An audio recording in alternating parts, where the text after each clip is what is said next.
Welcome to my presentation. I looked at motivation problems for Italian learners of English.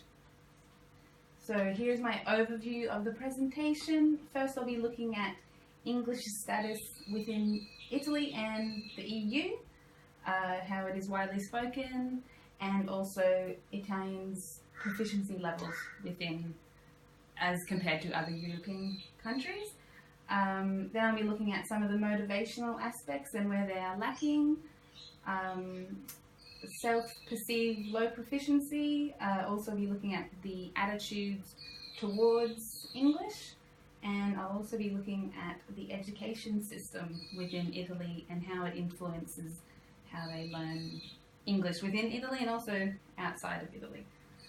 And also I'll be looking at some of the solutions for motivation problems for Italian learners of English, and how using a more communicative language teaching approach could help foster a better relationship with English and its uses, and this includes making realistic, pragmatic and communicative activities.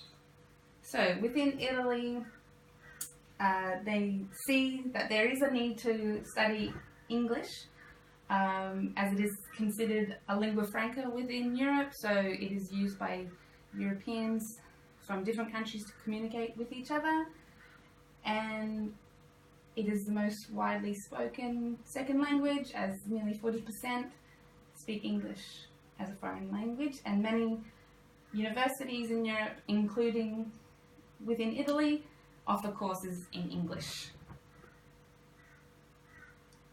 So within Italy itself, English is seen as a language that has a direct link to employment, and this being because, like I said before, it's the language of higher education. Many universities in Europe and around the world offer courses in English. It's also the language of politics. Many politicians use it as lingua franca too. Business and technology, and also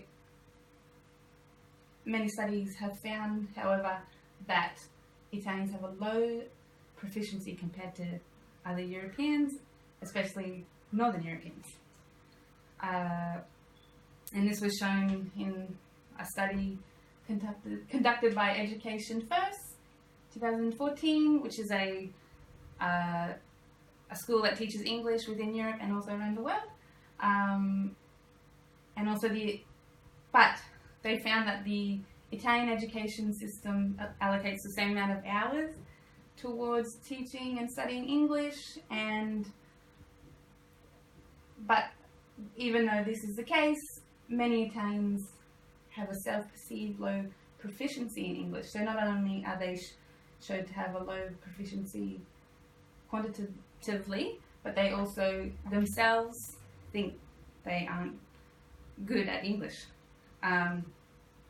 So I found that attitudes towards the language is low, and students aren't valuing the language unless it is seen as something they will actually use in their future. And also that the education system is not fully engaging Italian students, which is affecting their motivation. So, language learners' attitudes towards English, or an L2, in this case English, influences their language acquisition. And like I said before, in Italy, learning English is seen as important. However, as we saw before, it's not matching their proficiency skills, and therefore, even though in a way they have a positive attitude towards English, that it's an important lingua franca within the EU, and it opens up many opportunities, which should foster a good relationship with English. We're seeing though that because of their self-perceived low proficiency and possibly the fact that if you're one of those students that don't actually think you will use it, this is having a negative effect on their motivation towards learning English. So, and self-perceived high proficiency is key. So if you don't feel like you're doing well, that's going to impede your communication and want to study. And Italians struggle to find ownership of English. So this means if they don't find, like it says here, if they don't find it plausible that they will become a part of an English-speaking community, whether it be in Europe but using it in their job, or actually moving to an English-speaking country, they place less importance on it. And and utilizing English in future job prospects is greater concern to the culture of English. So they're not doing it because they want to, they're not learning English because they want to learn about the culture of several English-speaking countries. They're doing it as a more practical thing. Although maybe if they did focus on ways to make it not so focused on job opportunities, etc., and just on communication, that might help improve their motivation, but we'll get to that later. So attitudes towards English is also impeded because they feel like if they don't have a native speaking accent, especially American and British, they feel like they're not good enough. English, but we can, as we know, we can show that English is not only spoken to interact with mother tongue speakers. As I said, it's a lingua franca within Europe, for instance. So it's important to show Italian students this, but that's another impedance to their proficiency. So some solutions, like I said, they need to value speaking English so they feel like they have a good proficiency. And this way, and like I said, you can show that there are many different accents of English around the world, whether they're native speakers or second language, or because there are many English-speaking countries in every continent.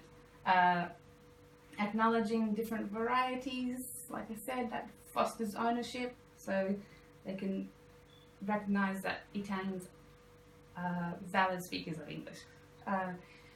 And teachers can help understand that English as a lingua franca in the world. Also, English language classrooms should be modified to reflect more authentic and likely users of English in learners' futures.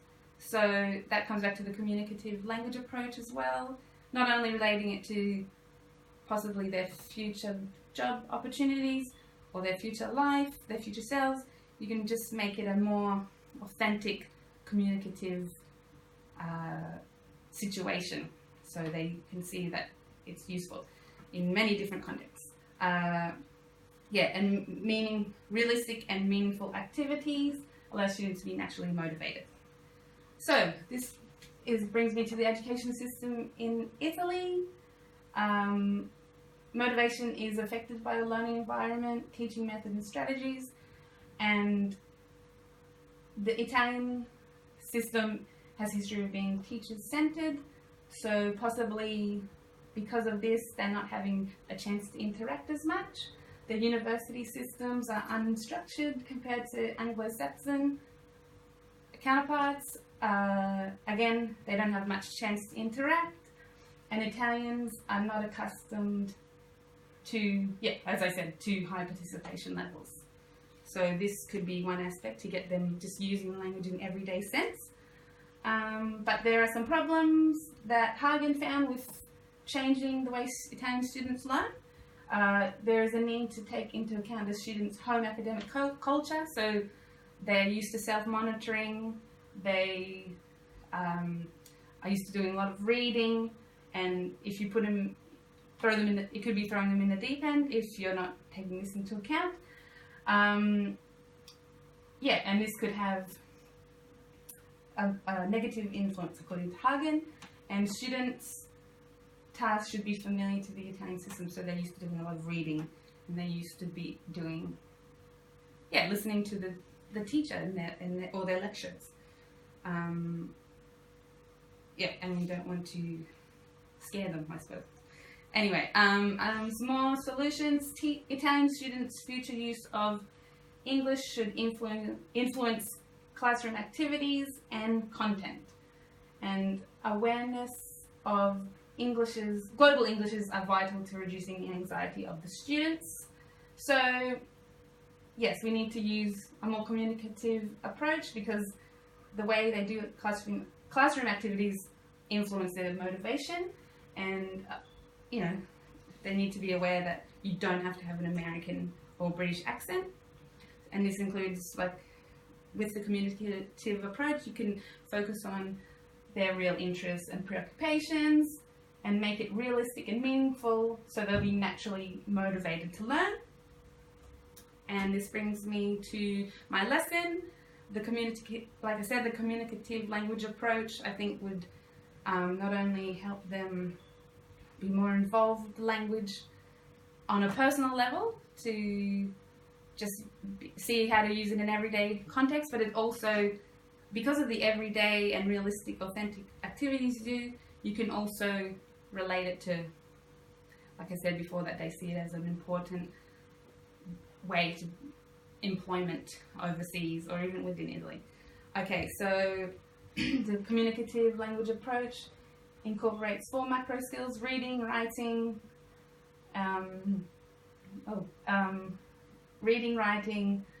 listening, and doing. And it takes into account social linguistic factors like being polite. And we will get to my lesson. I just need to switch. So my lesson would include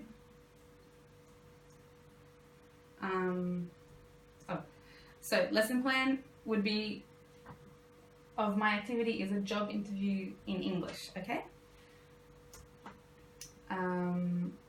So in the first phase, we'll be looking at, as a class, brainstorming on some phrases that students already know that they would need to use within a job interview in English. So this is to build on their previous knowledge, and they would write a table in their pads or on their computer with columns titled words, polite forms, and answers or responses, and the teacher would write it on the board. So this way they can also focus on social linguistic norms such as polite forms, and also the task suits different learning styles such as individual, visual, and group and listening. Okay, so pre-task 2 would further build on this and offer some examples on YouTube of job interviews in English in all different countries around the world. Again, to make sure that they know that as an Italian, it's okay to have a different accent. And also they can, if they can add to their table from the video any extra information that they got from the videos. And the main task would actually involve them getting into pairs and writing their own interview. One would be the interviewer, one would be the interviewee, and they would write a little script, and then they can present it to the class, and also they can change roles once they've done one way or another, but that could be done in a future lesson. So some examples, what I was talking about, in the pre-task 1, they can have a table, and we'll talk about salutations, question words that you would use in a job interview, polite forms, which is the socio-linguistic aspect, and responses. And then here are some further examples of some of the phrases that, as a teacher, you could put on a board, or you could show them this afterwards. And then when we get to the video section, it's important to stress that English is spoken all around the world, whether it be as a lingua franca or one of their official languages. And here are some of the videos, and they're all different videos from different contexts: British, Hong Kong, Australia, a neutrally one, and you can click here.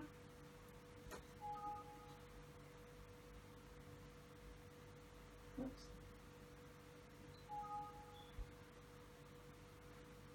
Okay, so you can click, and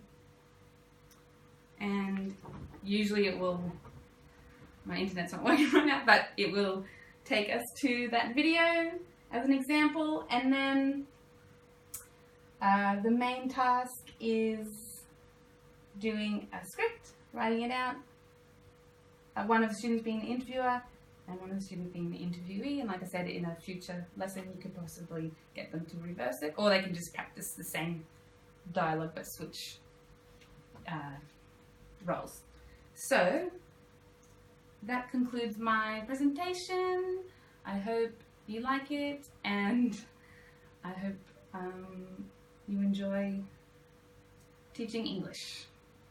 Thank you.